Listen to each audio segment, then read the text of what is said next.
Friends இன்னைக்கு வந்து golden rules for investors new இன்வெஸ்டர்ஸ்னு எடுத்துக்கலாம். இல்லை ஆல்ரெடி நீங்கள் இன்வெஸ்ட்மெண்ட் பண்ணிட்டு இருக்கீங்க, பட் எங்கேயோ நீங்கள் வந்து ஸ்லிப் ஆகுறீங்க அப்படின்னு நினச்சிங்கன்னா இந்த கண்டிப்பாக இந்த 21 கோல்டன் ரூல்ஸ் என்னங்கிறது உங்களுக்கு தெரிஞ்சிருக்கணும். ஓகே, ஸோ ஃபர்ஸ்ட் ரூல் என்ன அப்படின்னா contingency fund in place. Contingency ஃபண்ட்னா எமர்ஜென்சி ஃபண்ட். ஓகே, ஸோ நீங்கள் ஃபர்ஸ்ட் இன்வெஸ்ட்மெண்ட் ஸ்டார்ட் பண்ணுறதுக்கு முன்னாடி emergency fund, that is easily liquidate பண்ணக்கூடிய ஃபண்ட்ஸ், ஒரு சேவிங்ஸ் அக்கௌண்ட்லேயோ இல்லை எஃப்டிலேயோ வந்து 3 மந்த்ஸ் உங்களோட 3 மந்த்ஸ்க்கான இன்கம், உங்களோட சேலரிட் இன்கமோ இல்லை பிஸ்னஸ் இன்கமோ whatever it is, 3 months income add பண்ணிட்டு அந்த அமௌண்ட் எவ்வளவோ அது கண்டிப்பாக உங்களோட எமர்ஜென்சி ஃபண்டில் இருக்கணும். ஓகே, அது வந்து ஈஸியாக லிக்விடேட் பண்ணுற மாதிரி எனி டைம் ஆஃப் த டே வந்து நீங்கள் ஒரு எஃப்டியில் இருந்ததோ இல்லை சேவிங்ஸ் அக்கௌண்ட்ல இருந்து வித்ட்ரா பண்ணுற மாதிரி இருக்கும். இல்லை எஃப்டியில் போட்டால் க்ளோஸ் பண்ணி ஆன்லைன் எஃப்டி ஓப்பன் பண்ணி வச்சுட்டீங்க அப்படின்னா க்ளோஸ் பண்ணி எடுக்கிற மாதிரி ஒரு எமர்ஜென்சி ஃபண்ட் எப்போதுமே தனியாக இருக்கணும். ஓகே, நீங்கள் இன்வெஸ்ட்மெண்ட் பண்ணுறதுக்கு முன்னாடி ஃபஸ்ட்டு பண்ண வேண்டிய ஸ்டெப்பு இதுதான். ஓகே, செகண்ட் வந்து நீங்கள் இதுவரையும் டேர்ம் இன்சூரன்ஸ் எடுக்கலை அப்படின்னா கண்டிப்பாக ஒரு டேர்ம் இன்சூரன்ஸ் வந்து உங்களோட ஃபேமிலியில் இருக்கிற ஒவ்வொரு மெம்பருக்கும் டேர்ம் இன்சூரன்ஸுங்கிறது மஸ்ட்டு. டேர்ம் இன்சூரன்ஸோட இம்பார்ட்டன்ஸ் என்ன, எப்படி பாலிசி செலக்ட் பண்ணுறதுங்கிறது நான் தனியாக ஒரு வீடியோவாக போடுறேன். Okay, next health insurance. இப்போ இருக்கிற சுச்சுவேஷனில் ஹெல்த் இன்சூரன்ஸும் மஸ்ட்டு. சில பேர் வந்து ஆர்கனைசேஷன்லேயே பார்ட்டாக வந்து உங்களுக்கு ஹெல்த் இன்சூரன்ஸ் கவரேஜ் இருக்கும். அப்படி இல்லாதவங்களுக்கு இண்டிவிஜுவலாக ஹெல்த் இன்சூரன்ஸ் எடுத்துக்கிறது ரொம்ப ரொம்ப முக்கியம். ப்ளஸ் உங்களோட ஃபேமிலி டிபெண்ட் ஃபேமிலி மெம்பர்ஸ்க்கும் ஹெல்த் இன்சூரன்ஸ் கவர் பண்ணுறது முக்கியம். ஸோ ஃபஸ்ட்டு நீங்கள் இன்வெஸ்ட்மெண்ட் ஸ்டார்ட் பண்ணுறதுக்கு முன்னாடி you have to ensure that these three are in place. இது மூணும் நீங்கள் அரேஞ்ச் பண்ணிவிட்டு நீங்கள் இன்வெஸ்ட்மெண்ட் வந்து ஸ்டார்ட் பண்ணலாம். ஃபர்ஸ்ட் கோல்டன் ரூல் இதில் இன்வெஸ்ட்மெண்ட்டை பொறுத்தவரை என்னன்னா small is great. Okay, so எடுத்தோடனே வந்து நம்ம பிக்கர் அமௌண்ட்ஸ் அப்படின்னு ஸ்டார்ட் பண்ணாமல் சின்ன சின்ன அமௌண்ட்ஸ் அக்குமுலேட் பண்ணிகிட்டே வரணும். அதுதான் வந்து ஸ்டார்ட் ஸ்மால் திங்க் பிக் அப்படின்னு சொல்கிறோம்ல, அதுதான். ஓகே, நெக்ஸ்ட் வந்து நீங்கள் ஒரு கம்பெனியில் இன்வெஸ்ட் பண்ணுறீங்க, ஒரு ஸ்டாக் வாங்குறீங்க, அந்த கம்பெனியில் இன்வெஸ்ட் பண்ணுறீங்கன்னா கண்டிப்பாக அந்த கம்பெனியோட ஃபங்க்ஷனாலிட்டி என்னங்கிறது தெரிஞ்சிருக்கணும்.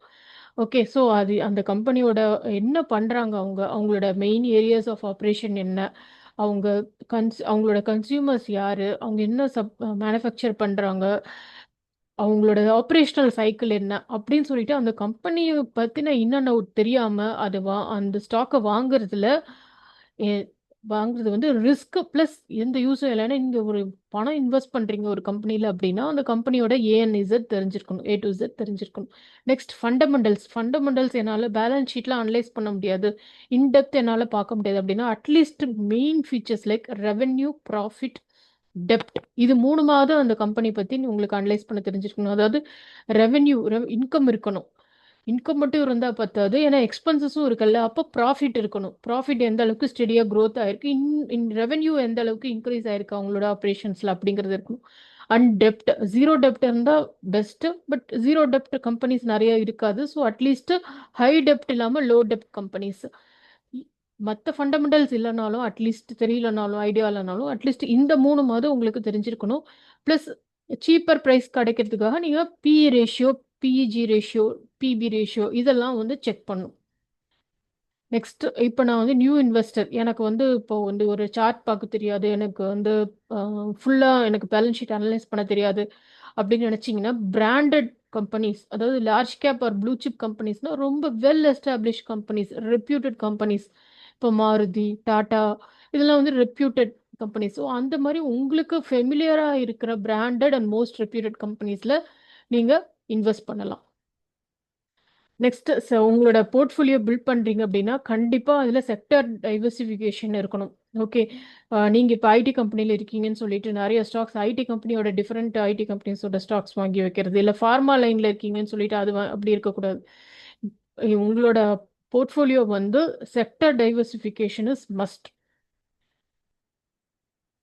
டோன்ட் லம்ப், லைக் ஒரு நீங்கள் இவ்வளோ லாங் டேர்ம் இன்வெஸ்ட்மெண்ட்டுக்குன்னு இவ்வளோ அலோகேட் பண்ணுறது முடிவு பண்ணிட்டீங்கன்னா ஒரே ஸ்டாக்ல ஒரே கம்பெனியில் போய் ஃபுல்லாக இன்வெஸ்ட் பண்ணாமல் ஒரு அலோகேஷன் வச்சுக்கோங்க. எப்போதுமே உங்களோட டோட்டல் இன்வெஸ்ட்மெண்ட்டில் minimum 2% and maximum 15% of your total investment தான் ஒரு ஸ்டாக்ல இருக்கணும். ஓகே, அதுக்கு மேலே நீங்கள் அந்த பர்சன்டேஜ் வந்து எக்ஸிட் பண்ணக்கூடாது. ட்ராக்கிங் நம்பர்ஸ் நான் மீன் பண்ணுறது என்ன அப்படின்னா, நீங்கள் வந்து இன்வெஸ்ட்மெண்ட் பண்ணுறதோட முக்கியம் வந்து அந்த இன்வெஸ்ட்மெண்ட்டை ட்ராக் பண்ணுறது. ஆக்சுவலி அந்த கம்பெனி என்ன ஆகுது, அதில் லேட்டஸ்ட் டெவலப்மெண்ட்ஸ் என்ன, கரெக்டான டைமில் அது ப்ராஃபிட் புக் பண்ணி எக்ஸிட் ஆகுது. ஸோ உங்களோட போர்ட்ஃபோலியோ வந்து டூ many ஸ்டாக்ஸ் இருந்ததுன்னா உங்களுக்கு ட்ராக்கிங் வந்து டிஃபிகல்ட்டாக இருக்கும். ஸோ 35 to 50, மேக்ஸிமம் 50, அத்தனை நம்பர் ஆஃப் ஸ்டாக்ஸுக்கு மேலே இல்லாத மாதிரி உங்களோட லாங் டேர்ம் போர்ட்ஃபோலியோவில் நீங்கள் பார்த்துக்கணும்.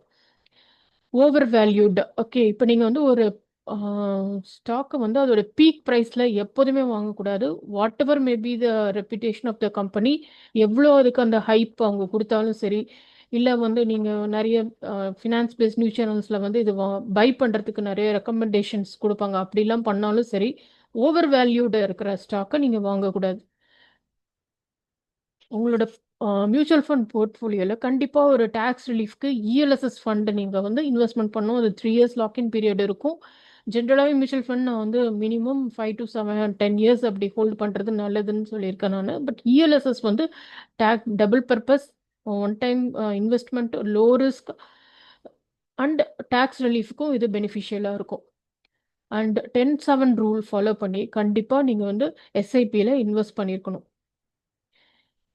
இது வந்து காம்பவுண்ட் இன்ட்ரெஸ்ட். இது நம்ம காம்பவுண்ட் இன்ட்ரெஸ்ட் ஃபார்முலா பார்த்தீங்க அப்படின்னா P × 1 + R/100 the whole power n சொல்லுவோம்ல. அதில் நிறைய பேர் நம்ம கான்சென்ட்ரேட் பண்ணுறது என்ன அப்படின்னா ஆறுங்கிற ஃபேக்டர் மட்டும் தான். That is rate of interest, அதாவது ரிட்டர்ன் பர்சன்டேஜ் எவ்வளோ கொடுக்கும்.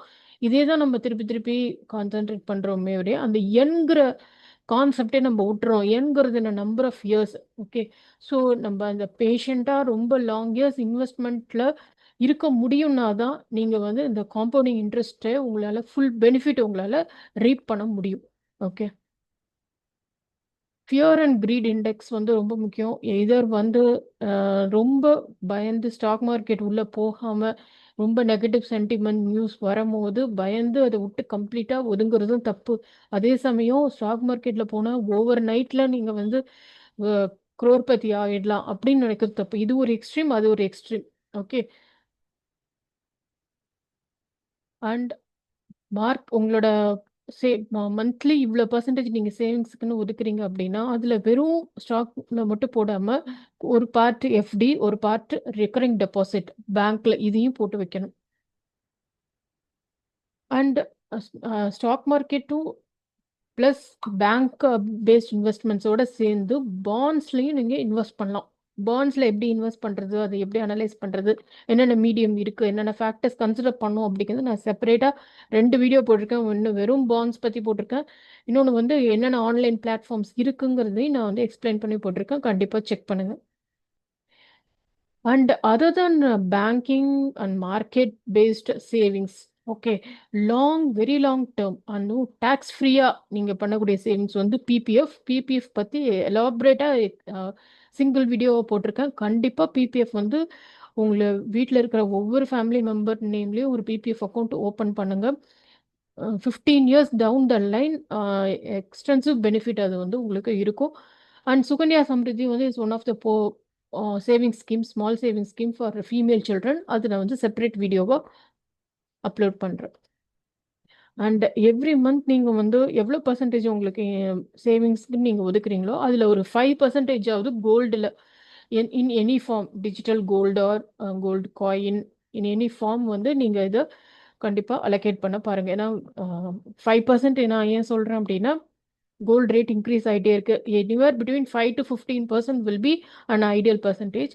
பட் ஃப்யூச்சரில் இன்னும் ஜாஸ்தியாக போய் நம்ம இன்வெஸ்ட்மெண்ட் பண்ண முடியாத அளவுக்கு கூட ரேட்ஸ் போகலாம். ஸோ இதுவரையும் பண்ணல அப்படின்னா இப்போலேருந்தே நீங்கள் பண்ண ஆரம்பிக்கலாம். நாட் நெசசரிலி இந்த form of physical gold piece இருக்குல்ல, இடிஎஃப்ஸாகவும் நீங்கள் வாங்கி வைக்கலாம். ஓகே, ஸோ இது வந்து ரொம்ப முக்கியமான பாயிண்ட்டு. இப்போ என்ன ட்ரெண்ட்ஸ் வந்து இன்வெஸ்ட்மெண்ட்டில் போயிட்டு இருக்குங்கிறத நீங்கள் ட்ராக் பண்ணிக்கணும். நான் வந்து சோஷியல் மீடியா பார்த்து அதில் இருக்கிற ட்ரெண்டிங் வீடியோ பேஸ் பண்ணி போடுங்க அப்படின்னு நான் மீன் பண்ணல.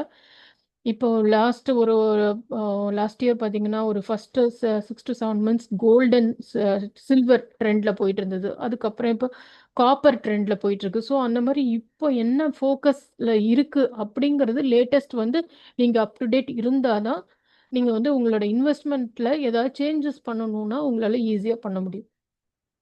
And very important thing is ஹோம்ஒர்க்னா என்னன்னா, நீங்க இன்வெஸ்ட்மெண்ட் பண்ணிட்டு நெறைய பேர் பண்ற மிஸ்டேக் என்ன அப்படின்னா, இன்வெஸ்ட் பண்ணிட்டு அத அப்படியே விட்டுர்றாங்க. ஓகே அதான் இருக்கு அப்படின்னா, அதுக்கப்புறம் அது என்ன ஆகுது அப்படிங்கிறத ட்ராக் பண்றது இல்ல. ஒரு மியூச்சுவல் ஃபண்டாலும் சரி, ஒரு ஸ்டாக்ல இன்வெஸ்ட் பண்றதா இருந்தாலும் சரி, நீங்க வந்து அப் டு டேட் இருக்கணும். நீங்க எதுல இன்வெஸ்ட் பண்றீங்களோ, அதோட லேட்டஸ்ட் டெவலப்மெண்ட்ஸ் என்னங்கிறது அப் டு டேட் இருக்கணும். அதுக்கு நீங்க வந்து அந்த ஹோம்ஒர்க் நீங்க கண்டிப்பா பண்ணணும். ஜஸ்ட் இன்வெஸ்ட் பண்றதோட அ உங்களோட ரோல் வந்து கம்ப்ளீட் ஆகுறது இல்ல.